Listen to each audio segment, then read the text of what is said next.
In May 1939, Mongolian herdsmen and part-time militia cavalry crossed the Khalkhin-Gol, or Halha, river near the village of Nomonhan in Manchurian-claimed territory. There, they pastured their horses as they had always done. The border between Mongolia and Manchuria was historically ill-defined, but the nomadic herdsmen did not really care. Others did, however. Japan now ruled Manchuria, renaming it Manchukuo, while Mongolia was allied with Soviet Russia. Manchuria, and therefore Japan, claimed that the Hala River marked the border, while the Mongolians and Russians claimed it to be some 30 miles to the east, to include Nomonhan.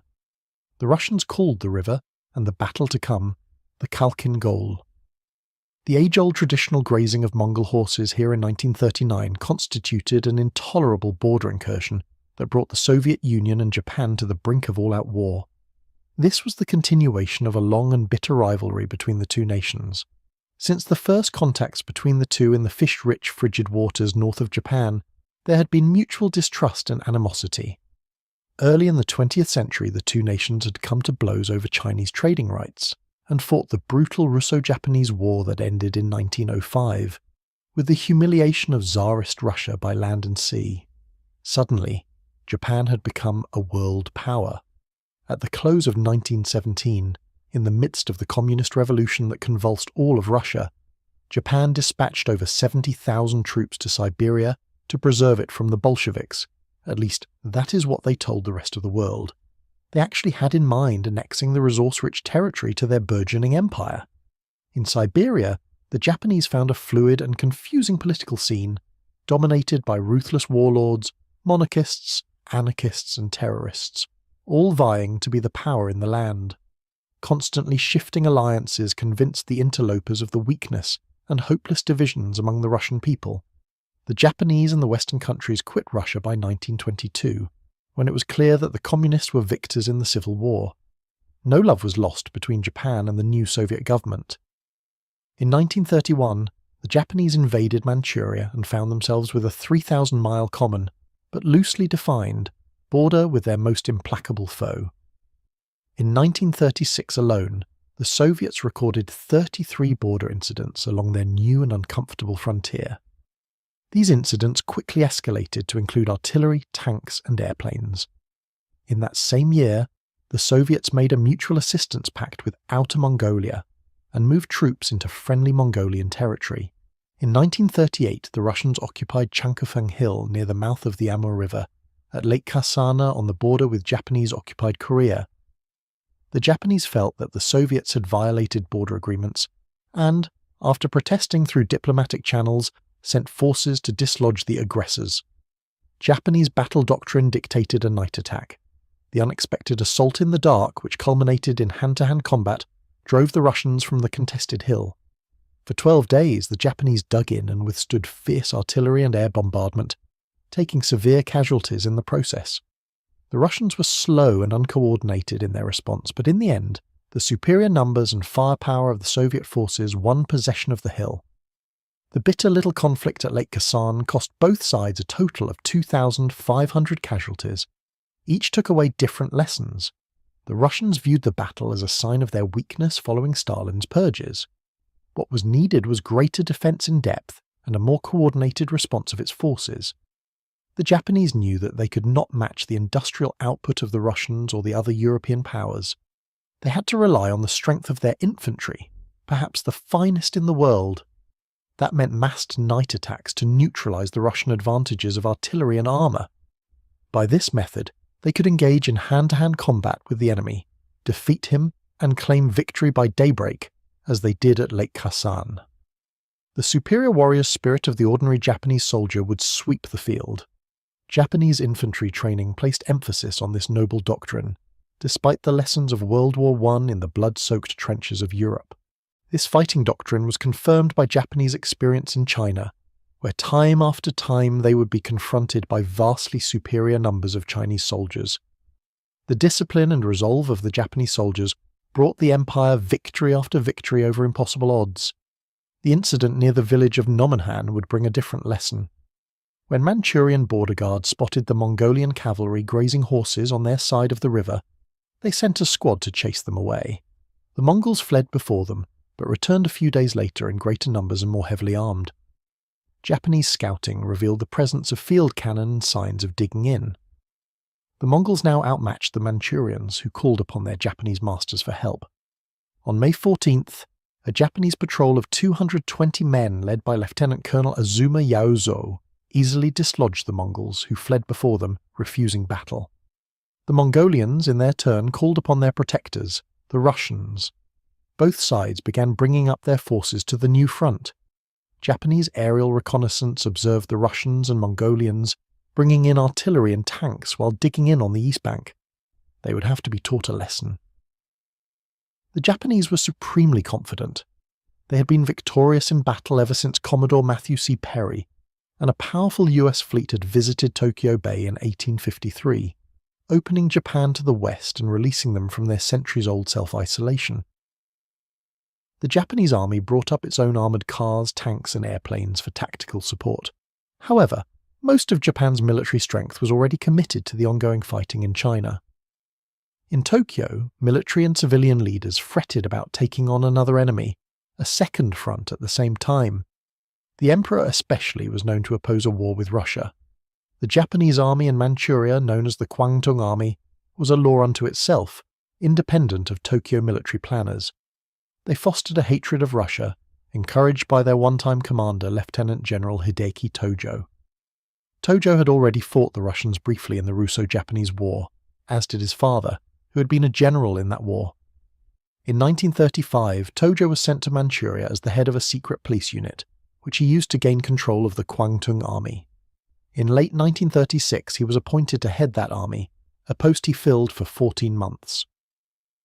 When he was recalled to Tokyo to be Vice Minister of Japan's War Department, the Kwangtung officers knew they had a friend at the top who would wink at their aggressive behaviour. The Kwangtung believed in aggressive action to handle any border incursion or dispute with their northern neighbours.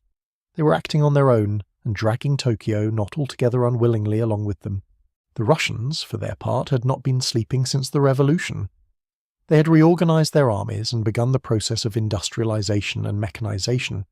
They built a second rail line on the Trans-Siberian Railroad, specifically to ferry troops, weapons and supplies over the vast Russian heartland to protect their Siberian frontier from Japan. Further, they had recent modern combat experience in Spain, where they tested modern battle tactics and equipment. This was in contrast to recent Japanese battle experience against the huge but entirely unmechanised Chinese armies. On the downside, the Soviets had lost in Spain, which did not lend credibility to Russian military capabilities in the eyes of their enemy. Then, too, Stalin had recently purged his army of officers and units that he did not personally trust. The Japanese and the world saw this as a sign of weakness in the Russian army. Moscow knew that its military was perceived as weakened by recent events. However, Joseph Stalin was not about to give in to the Japanese on a border dispute. No sooner had Lieutenant Colonel Azuma left the Halha River area than Mongol and Russian troops reoccupied the disputed territory in even greater strength. A week after his first victory, Azuma returned to deal with the pesky invaders. The Russians fled before him, just as the Mongols had done before. This time, however, they were drawing him into a trap. Azuma and his men followed the Russians deep into a waterless wasteland. When he had stuck his head in the noose, the Russians attacked him in flank and rear, cutting him off from aid. At the same time, a feint was sent against the main Japanese force, which pinned them down until Azuma could be destroyed. He was finally able to fight his way out of the trap, but suffered over 80% casualties. The embarrassed and furious Japanese decided to bring up an entire division to deal with the problem. While troops poured into the area, the conflict became an air war, with Japanese planes ruling the sky. The Army's K-27 fighter was an open cockpit, single-wing design with fixed landing gear, but it dominated the Russian TUS-15 and I-16 fighters of an even older design. The I-15 was a fixed-gear, open cockpit biplane and was considered useless by this time. It was quickly swept from the skies. The I-16 was a stubby little monoplane with open cockpit and retractable gear. An experienced pilot could use its 2 machine guns and 20mm cannon to good effect. In the early part of the fighting, the Japanese seemed to have inflicted heavy losses on the inexperienced pilots and antiquated Soviet planes. They also gave effective air support to the troops on the ground. Wildly inflated claims by both sides would obscure the nature of the air campaign at Nomonhan, but clearly at this stage the Japanese were dominant. Soviet pilots avoided dogfighting and concentrated on ground support, fleeing at the first sign of enemy fighters. This battle saw the beginnings of the Soviet boom and zoom tactics that would give American pilots so much grief during the Korean War in the 1950s. This strange battle in the middle of nowhere would be shrouded in confusion for historians. For one thing, it was fought in a remote location with few independent observers. Second, the Japanese and Russians had different names for each sand dune, stream, and other topographical feature. Finally, each side would exaggerate the blows inflicted on the enemy and minimize its own reported losses. In general, later Marshal, Georgy Zhukov's 1969 memoirs, he gloats over losses inflicted on the Japanese, but does not acknowledge any losses of his own. On June 1st, 1939, in faraway Byelorussia, that same Zhukov, who would lead the Red Army to final victory over Nazi Germany, was evaluating military exercises by troops under his command when he was ordered to report to army headquarters in Moscow. Once there, he learned of the deteriorating situation in Mongolia and was dispatched immediately to take charge. Zhukov arrived in the Mongolian capital on June 5th to find the Russian command in disarray. The senior officers had not visited the front, and there were no telegraph or telephone lines of communication to the area, and none in the works. The enemy controlled the skies and moved about at will. The operational railhead the Russians had to work with was over 400 miles behind the lines, and no provision had been made to supply the troops.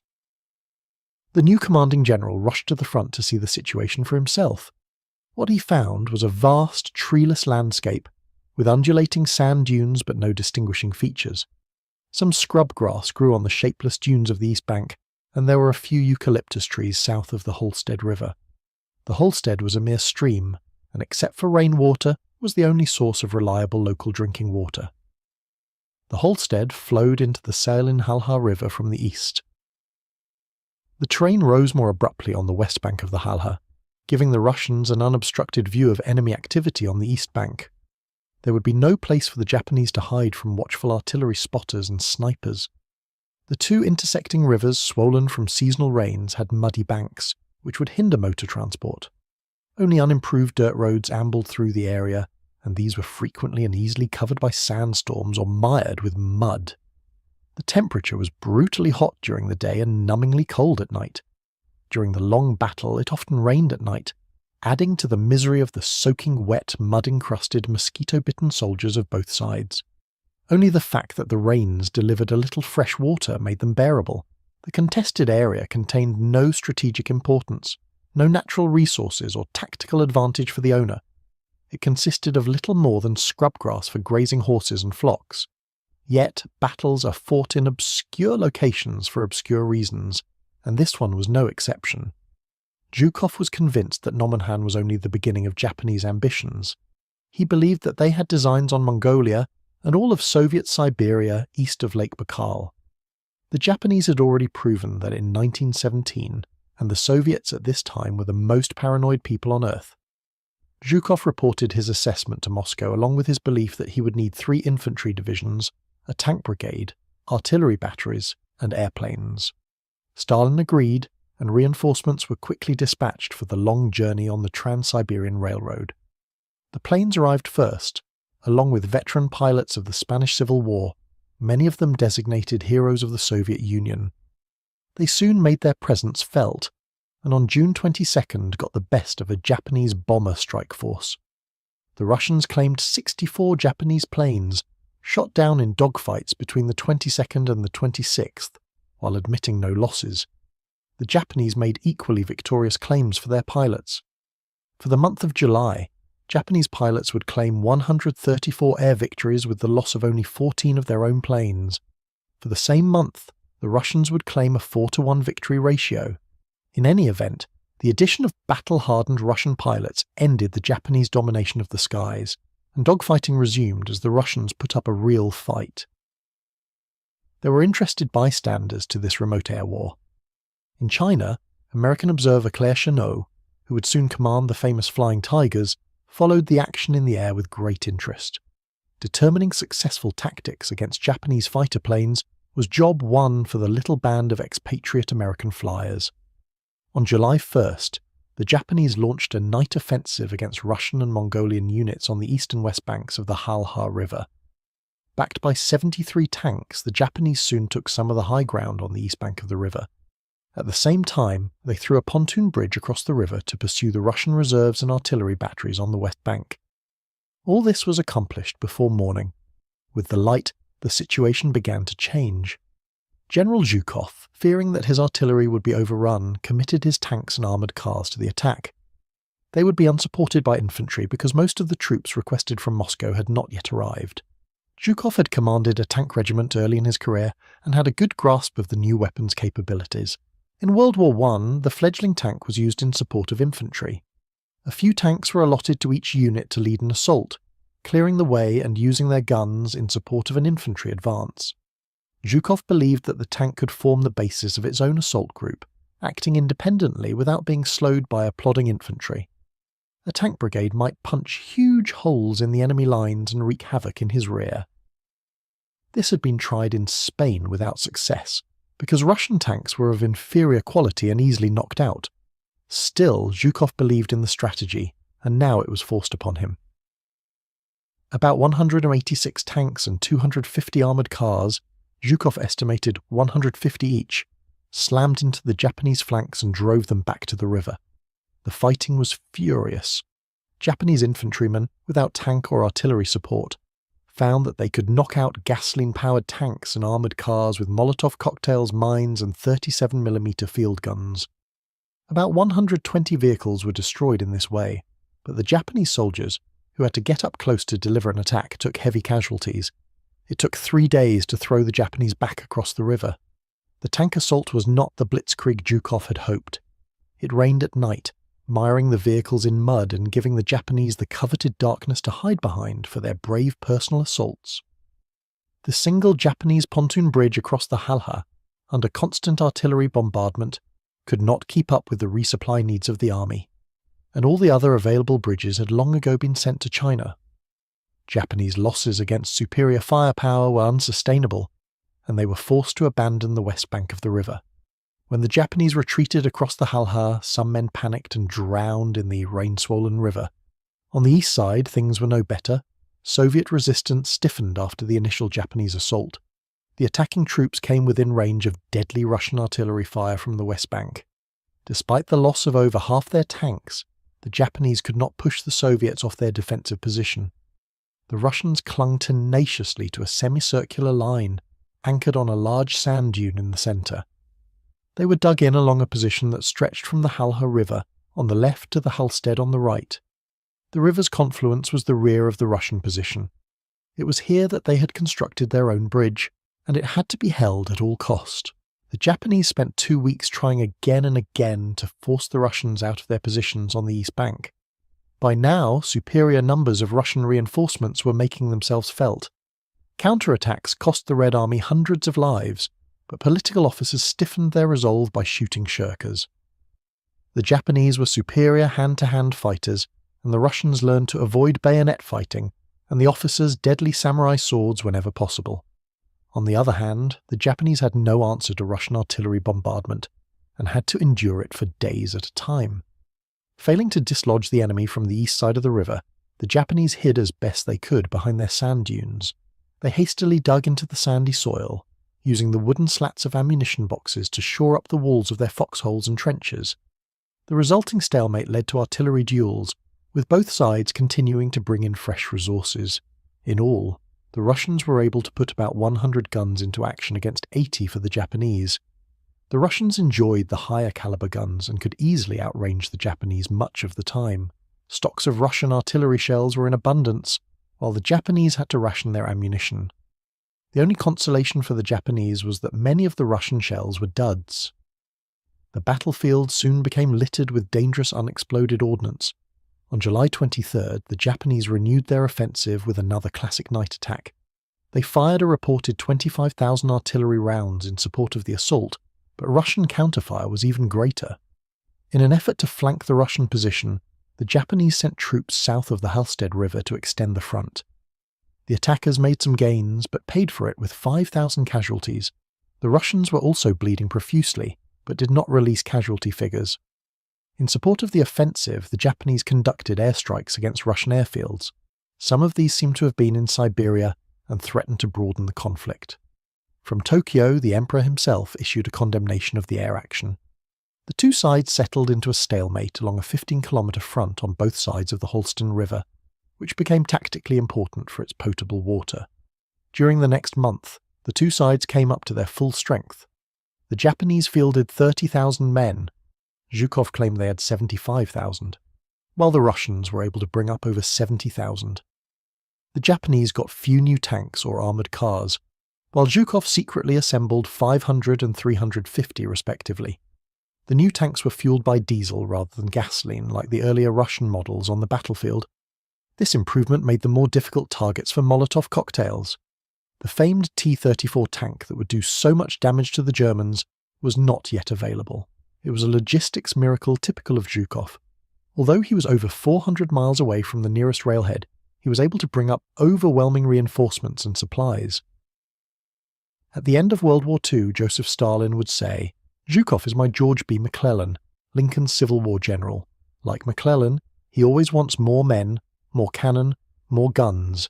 He never has enough, but Zhukov has never lost a battle."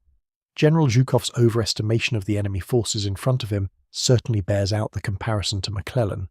Fleets of hundreds of new Russian trucks and tankers ran between the rail terminus in Mongolia and the front, bringing in thousands of soldiers and tons of supplies. They were also able to take out the wounded in relative comfort. The Japanese were not so lucky.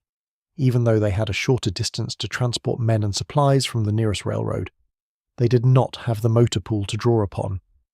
The Soviet government had placed great emphasis on truck construction during the 1920s and 1930s. These sturdy vehicles were fueled by a sea of oil from Russia's own fields and shipped to Mongolia by the hundreds to support the campaign. The Japanese, with no oil of their own, had only a few trucks on hand. For the most part, they had to move artillery with camels and supplies, with pack animals and horse-drawn wagons. The troops marched to the front burdened with their 65-pound packs, 9-pound rifles, and other gear in 90-degree heat and dust. In early August 1939, Stalin gave the resources needed for the fight unstintingly, because he knew something that Zhukov and the Japanese did not. Russia was in the midst of negotiations with Nazi Germany for a non-aggression pact that would lead to the partition of Poland. The pact was negotiated in secret and signed on August 23rd. When it was publicly announced, it would stun the Japanese and the rest of the world. Ever since Adolf Hitler had taken power in Germany, Japanese policy toward Russia had been one of anticipating Nazi aggression in the West, allowing Japan a free hand in Siberia. When word of the understanding between Berlin and Moscow got out, Tokyo was deeply troubled about having grabbed a tiger by the tail. Meanwhile, the soldiers at Nomonhan had no knowledge of these events. They kept on fighting.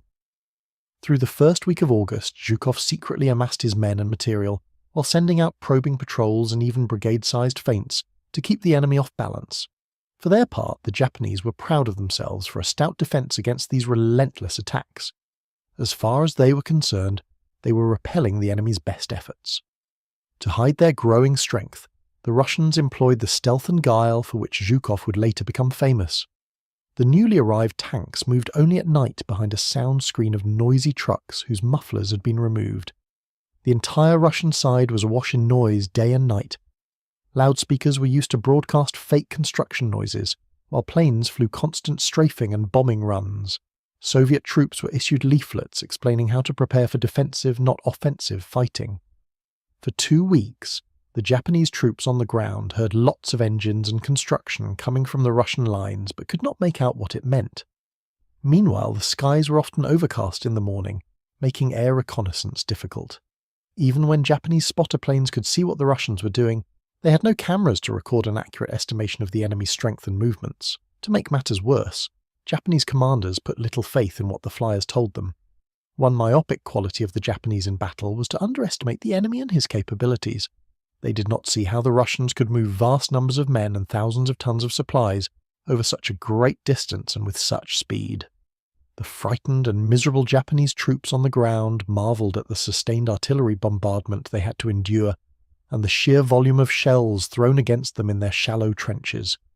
Believing that the Japanese were preparing to launch new offensive operations on August 24th, Zhukov stole a march on them and launched his own full-scale attack on August 20th. The Japanese were about to learn what the Germans would later find out at the hands of General Zhukov. Having secretly assembled overwhelming numbers of tanks, artillery and men, he unleashed a classic double envelopment of the enemy, following a massive artillery and air bombardment. Tanks and armoured cars led the way around either flank, and soon encircled the Japanese positions on both sides of the Holstead. Russian planes, now available in great numbers, supported the ground troops and were unchallenged by the Japanese.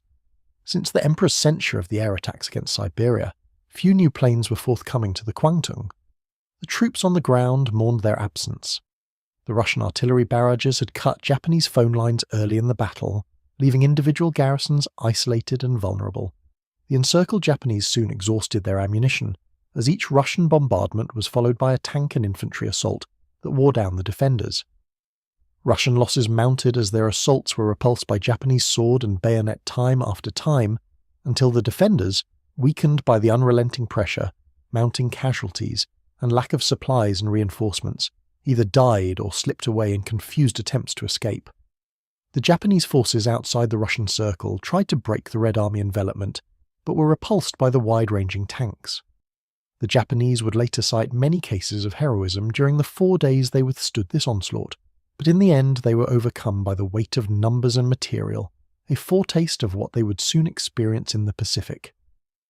By the end of August, the Russians had completed their occupation of all the territory east of the Halha that Mongolia had originally claimed. The two sides continued to duel in the air, but on the ground they sat exhausted, waiting for the other's next move. That move came from the diplomats. Japan suddenly found herself isolated by the Nazi-Soviet non-aggression pact. She was deeply mired in a Chinese war with an enemy that would die by the thousands but not surrender. Meanwhile, the United States had threatened to cut off all oil shipments to Japan after the first of the year. Something had to give. The Russians too wanted out of the entanglement. Substantial forces were tied up in Siberia that would be needed for the forthcoming invasion of eastern Poland, the Baltic countries and Finland. Capture of these territories was to be the fruit of the pact with Germany.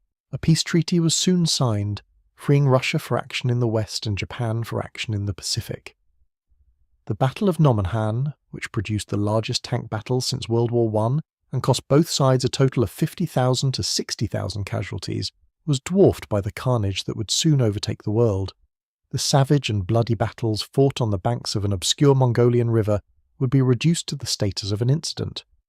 During the incident, the Japanese had suffered casualties equaling 73% of their forces engaged.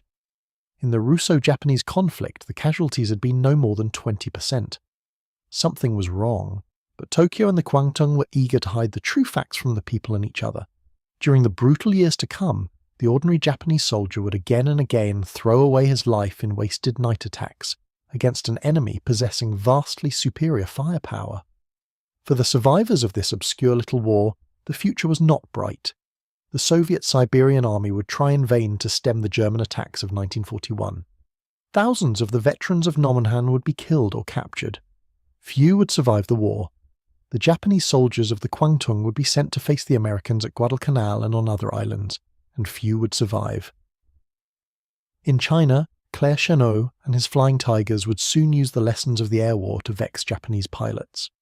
General Zhukov, now Stalin's favourite soldier, would use the same tactics of stealth, massed tank attacks, and envelopment that he first employed at Nomonhan against the Germans. The forgotten test of wills in the outback of Asia would be a blueprint for coming conflicts in Europe and the Pacific.